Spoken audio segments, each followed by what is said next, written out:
Good morning everyone, कैसे हैं आप सब। आज हमारा टॉपिक है फैक्ट्री एक्ट 1948 के अंतर्गत जो हमारी पेनल्टीज़ और प्रोसीजर्स हैं उसके बारे में बात करने वाले हैं। तो बहुत सारे प्रोविज़न्स हैं। जब भी कोई रूल्स को तोड़ा जाता है, कॉन्ट्रवेंशन होता है, चाहे वो वर्कर्स के पार्ट पर हो या ऑक्यूपायर या फैक्ट्री ऑनर के पार्ट पर हो, दोनों के लिए कुछ पेनल्टीज़ के प्रावधान हैं। तो हमें ये ध्यान रखना है कि हम ऐसी कोई भी ऑफेंस या किसी भी ऐसी एक्टिविटी में इन्वॉल्व ना हो जिससे हम पर पेनल्टी या हमें कोई इम्प्रिजनमेंट का सीन क्रिएट हो। नंबर 1 है हमारा जनरल पेनल्टी फॉर ऑफेंसेस। तो जो भी रूल्स बनाए गए हैं, प्रोविजंस बनाए गए हैं और ऑक्यूपायर या फैक्ट्री का ऑनर या मैनेजर, राइट, जब ऑक्यूपायर नहीं है और ऑनर ही संभाल रहा है तो हम उसको ही ऑक्यूपायर मान के चलेंगे। तो मैनेजर हो या ऑक्यूपायर हो, अगर उनके पार्ट पर किसी भी प्रोविज़न को तोड़ने से रिलेटेड कोई ऑफेंस या एक गिल्टी वाला सीन क्रिएट होता है तो उनको कम से कम 2 साल की जेल और 1 लाख रुपए तक का जुर्माना हो सकता है। दोनों भी हो सकते हैं। अगर उनकी ये गलती कंटिन्यू रहती है, यानी कि अभी भी वो इम्प्रूव नहीं कर रहे हैं, तो वो 1000 पर डे का पेनल्टी फिर पे करते रहेंगे जब तक उनकी गलती कंटिन्यू रहती है। एक सेक्शन है 87, उसके अंतर्गत अगर ऑक्यूपायर या मैनेजर से कोई ऑफेंस हुआ है जिसकी वजह से कोई एक्सीडेंट हुआ और एक्सीडेंट्स में डेथ हो गई या फिर सीरियस इंजरी हो गई, तो ध्यान में रखिएगा उन दोनों केसेस में ही पेनल्टी का प्रावधान है। एक्सीडेंट और जिसमें डेथ हो जाती है 25,000 का प्रावधान है, और अगर एक्सीडेंट में सीरियस बॉडीली इंजरी है तो वहाँ पर 5,000 रुपये का जुर्माना है। सीरियस बॉडी इंजरी का मतलब होता है जैसे आई साइट ख़त्म हो जाना, ब्लाइंड हो जाना, हैंडीकैप्ड हो जाना, कोई हियरिंग का लॉस हो जाना, ये सारी चीज़ें।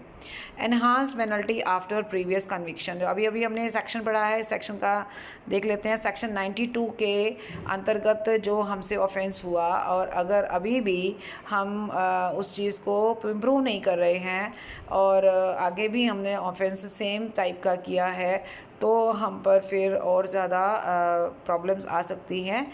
10,000 रुपीज़ का फिर से जुर्माना होगा और ये 2 लाख रुपए तक जा सकता है। ठीक है, 3 महीने की इसमें 3 साल की जेल भी हो सकती है।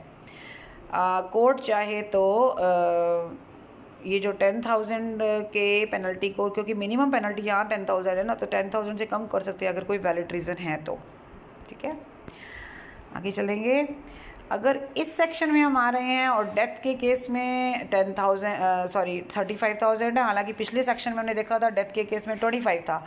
यहाँ पर डेथ के केस में हमारा 35 है और वहाँ पर 5,000 था सीरियस बॉडीली इंजरी के लिए, यहाँ पर है 10,000 सीरियस जो इंजरी है उसके लिए। ठीक है, और नेक्स्ट आ रहा है हमारा पेनल्टी फॉर ऑब्स्ट्रक्टिंग इंस्पेक्टर। अगर हम इंस्पेक्टर को एक उसके काम काज में रुकावट डाल रहे हैं, उसको कॉपरेट नहीं कर रहे हैं, तो 10,000 रुपये की पेनल्टी है 6 महीने के जुर्माने के साथ, 6 महीने की जेल के साथ। Next is penalty for wrongfully disclosing result of analysis. जब भी किसी फैक्ट्री के बारे में कोई इंस्पेक्शन होती है, जो भी रिजल्ट्स आते हैं, तो जो भी पर्सन, कोई भी पर्सन हो सकता है, चाहे वो इंस्पेक्टर खुद हो या कोई और पर्सन है, अगर इन रिजल्ट्स को थर्ड पर्सन को डिस्क्लोज कर रहा है वो रिजल्ट्स, या फिर पब्लिश करवाया जा रहा है उन चीज़ों को, जो कि गलत है, ये एक सीक्रेसी आउट करने वाली बात है, तो वहाँ पर 10,000 का पेनल्टी है और 6 मंथ्स की जेल भी हो सकती है। Penalty for contravention of the provisions of the section 41B, C and H। ये 41B, C और H क्या चीज़ें हैं? ऑक्यूपायर या ऑनर के पार्ट पर अगर कोई भी सीरियस कोई हैज़र्डस यानी कोई डेंजरस एक्टिविटी है फैक्ट्री में, और वहाँ पर क्या है कि ऑक्यूपायर की कुछ पर्टिकुलर ड्यूटीज़ बन जाती हैं, उनके बारे में उनको कंसीडर करना, वर्कर्स की हेल्थ सेफ्टी को इंश्योर करना, और इनके तहत अगर वो कहीं लापरवाही कर जाते हैं या फिर वो फेल हो जाते हैं या फिर कॉन्ट्रावेंशन में इन्वॉल्व हो जाते हैं, तो उनको 7 साल की जेल है और जो 2 लाख रुपए तक का ये पेनल्टी जा सकती है।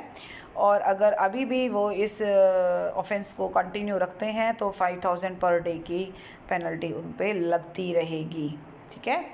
और नेक्स्ट अगर वो कह रहा है कि अगर ये गलती उनकी 1 साल से ज़्यादा समय के लिए लगातार चल रही है तो उनकी जेल जो है वो पहले 7 ईयर का प्रोविज़न है, राइट, लेकिन अब 10 साल तक पहुंच सकती है। तो ये कौन सा पॉइंट था हमारा, penalty for contravention of the provisions of the section 41B, C और H। नेक्स्ट है हमारा ऑफेंस बाय वर्कर्स। तो वर्कर्स के पार्ट पे भी ये है कि वर्कर्स अगर किसी चीज़ में इन्वॉल्व पाए जाते हैं which is not good and they are held liable for other workers health, maybe कई बार ऐसा भी होता है कुछ वर्कर्स भी जानबूझकर कुछ ऐसी एक्टिविटीज़ करते हैं जिनसे दूसरे वर्कर्स की हेल्थ और सेफ्टी पे क्वेश्चन मार्क लग जाता है, तो उस केस में वर्कर्स के ऊपर भी पनिशमेंट है।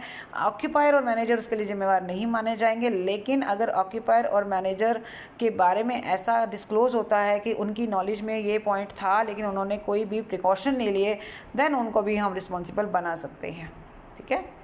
नेक्स्ट हमारा है penalty for using false certificate of fitness.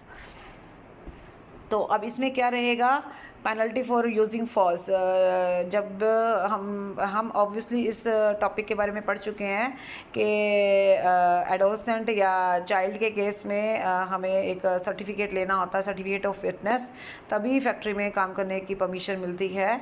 और अगर किसी ने झूठा सर्टिफिकेट देकर इस तरीके का काम हासिल करने की ना कोशिश की है तो उस केस में उसको 1000 रुपये का जुर्माना और 2 महीने की जेल हो सकती है।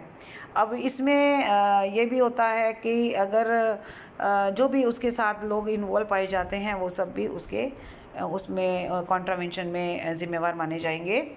Next is penalty for permitting double employment of a child. अगर एक चाइल्ड को एक जगह के साथ साथ दूसरी जगह भी काम करने के लिए परमिट किया जा रहा है, साइमल्टेनियसली 2 फैक्ट्री में वो काम, मतलब एक शिफ्ट में एक फैक्ट्री में काम कर रहा है, दूसरी शिफ्ट में वो दूसरी फैक्ट्री में कर रहा है, या एक ही फैक्ट्री में 2 शिफ्ट में लगातार काम कर रहा है, ओवरलैपिंग हो रही है, और उसकी जो पेरेंट्स हैं, गार्डियन हैं और जो भी लोग उसके इन वेजेस से बेनिफिट ले रहे हैं उनको इन्वॉल्व माना जाएगा इसमें। और उसमें क्या होगा, उनको पनिशमेंट भी होगी और 1000 रुपये का पेनल्टी लग सकती है, ठीक है। हाँ, अगर उस बच्चे ने या उस चाइल्ड ने अपनी पेरेंट्स गार्डियन को बताए बगैर ये काम किया है अपने लेवल पे, तो फिर उन लोगों पर कोई भी इस तरह का चार्ज नहीं लगाया जाएगा। Next point is exemption of occupier और manager from liability in certain cases. मतलब क्या है इसका, ऑक्यूपायर को एग्जाम्पशन मिलेगी या मैनेजर एग्जाम्पशन मिलेगी कुछ केसेस में। अब वो क्या केसेस हैं, अगर ऑक्यूपायर और मैनेजर को ये लगता है कि किसी इस एक्ट के किस प्रोविजंस हैं और उसमें उसको गिल्टी माना गया है, अपराधी माना गया, जबकि वो अपना पक्ष रखना चाहता है, तो वो प्रोसिक्यूटर को कम से कम 3 दिन का क्लियर डेज नोटिस दिया जाएगा जिसमें वो ये प्रूव करेगा कि ये जिम्मेवारी उसकी नहीं थी या वो रिस्पॉन्सिबल नहीं है इस ऑफेंस के लिए, एनीबडी एल्स इज़ रिस्पॉन्सिबल, और वो उसे कोर्ट में भी पेश करेगा, कोर्ट को कन्विंस करेगा कि ये चार्जेस जो हैं उसकी बजाय उस थर्ड पर्सन को लगाए जाने चाहिए। अगर कोर्ट उसके इस स्टेटमेंट से और ऐसा कन्विंस हो जाती है कि थर्ड पर्सन या जिस पर्सन को पेश किया गया है अगर वो रिस्पॉन्सिबल है, तो फिर ऑक्यूपायर या मैनेजर को इस चीज़ से मुक्त कर दिया जाएगा, वो एब्जॉल्व हो जाएगा। Power of court to make orders. तो कोर्ट के पास पावर हैं, राइट, कि वो ऑर्डर दे सकती है पर्सन को जो भी गलती में पाया गया है उसको उसकी गलती सुधारने के लिए वो ऑब्वियसली ऑर्डर देगी। अगर उसके ऑर्डर की अवहेलना होगी या कॉन्ट्रावेंशन होगा, 100 रुपीज़ पर डे का जुर्माना उस पर लग सकता है। ओके, नेक्स्ट इज़ 6 महीने की जेल के साथ। Presumptions as to employment. अगर एक पर्सन फैक्ट्री में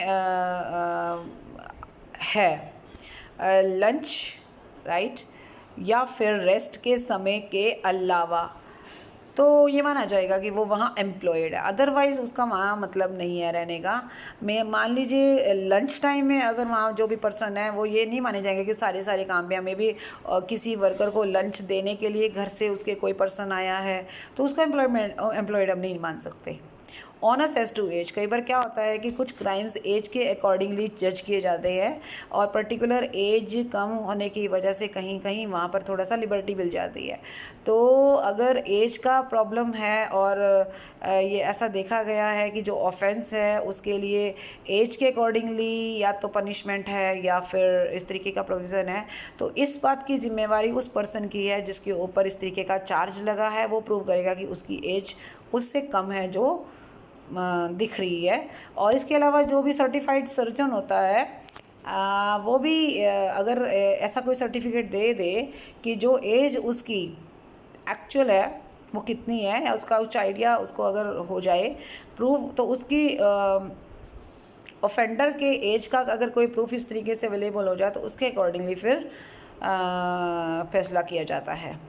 honours of providing limits of what is practicable, कई बार क्या होता है कि किसी पर्सन के ऊपर इसलिए चार्ज लगाया गया कि कुछ प्रोविज़न उससे लागू करने थे और वो नहीं कर पाया, तो ही और she has to prove that those provisions were not practicable, मतलब उनको प्रैक्टिकली लागू किया जाना असंभव था एंड ही और शी हैज़ टू प्रूव। तो वो क्या था, क्यों था, वो सारे चीज़ें उनको प्रूव करनी पड़ेंगी, बतानी पड़ेंगी। कॉग्निजेंस ऑफ ऑफेंसेस, कोई कोर्ट इन चीज़ों की सुनवाई नहीं करेगी, मतलब किसी ऑफेंस की, जब तक इंस्पेक्टर के द्वारा रिटर्न में एक तरीके से सैंक्शन नहीं ली जाती और कोई भी कंप्लेंट जो है दर्ज नहीं की जाती इस तरीके से, ठीक है। और कोई भी कोर्ट जो प्रेसिडेंसी मैजिस्ट्रेट के नीचे या magistrate of the first class magistrate के नीचे के लेवल की है, वो इस एक्ट के अंतर्गत किसी भी क्राइम की या ऑफेंस की सुनवाई नहीं कर सकती या पनिशमेंट का सीन नहीं हो सकता। Next point is limitation of prosecutions.